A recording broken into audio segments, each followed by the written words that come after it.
నిజంగా మారాలి అంటే ప్రభుత్వ వ్యవస్థ నుంచి ప్రభుత్వ కాలేజెస్, ప్రభుత్వ విద్యా వ్యవస్థ మరింత బలంగా ప్రచారం చేయాలి సార్. మా రిజల్ట్ని ప్రచారం చేయాలి. మేము సాధిస్తున్నటువంటి రిజల్ట్, మేము ఇందాక ఎంత ఎక్స్ట్రాడినరీ రిజల్ట్ మీకు చెప్పాం. 25 సీట్లు ఇంజనీరింగ్లో కొట్టడం, వాళ్ళు ఎన్నో గవర్నమెంట్ కాలేజెస్లోనూ వాటిల్లోనూ కూడా చేరడం, ఇదంతా కూడా జరిగితే కేవలం అక్కడ ఉన్నటువంటి ప్రచార వ్యవస్థ తప్పించి మాకున్నటువంటి ఎడ్యుకేషన్ వాల్యూస్, పైగా మేము హైలీ క్వాలిఫైడ్ సార్. మేము ఎగ్జామ్స్ పెట్టినప్పుడు వెళ్తూ ఉంటాం, అక్కడ డిగ్రీ ఫెయిల్యూర్స్, బిలో డిగ్రీ వ్యక్తులని ఆ పిల్లల్ని కాపలాగా ఉంచి ఓన్లీ 1 లెక్చరర్ 1000 మందికి చెప్పేసి వెళ్ళిపోతూ ఉంటారు సార్.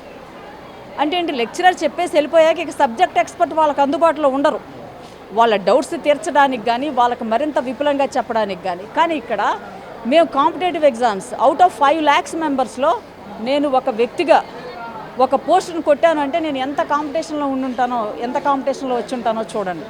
అయితే ఈ ఇంటర్మీడియట్ వ్యవస్థలో ఒక చిన్న లోపం ఏంటంటే సార్, కాంట్రాక్ట్ పోస్టులు తీసిన తర్వాత ఆ కాంట్రాక్ట్ వ్యవస్థ కాకుండా అంటే దాన్ని రెగ్యులరైజ్ చేయాలనేది ఒక వాదన, ఒక కనీసం స్పెషల్ క్వాలిఫైడ్ టెస్ట్ లాంటిది పెట్టడం ద్వారా అలా చేసినా ఓకే, మరింత అర్హులైనటువంటి వ్యక్తుల్ని ఈ వ్యవస్థలోకి తీసుకురావడం ద్వారా ఈ వ్యవస్థను బలోపేతం చేయొచ్చు సార్.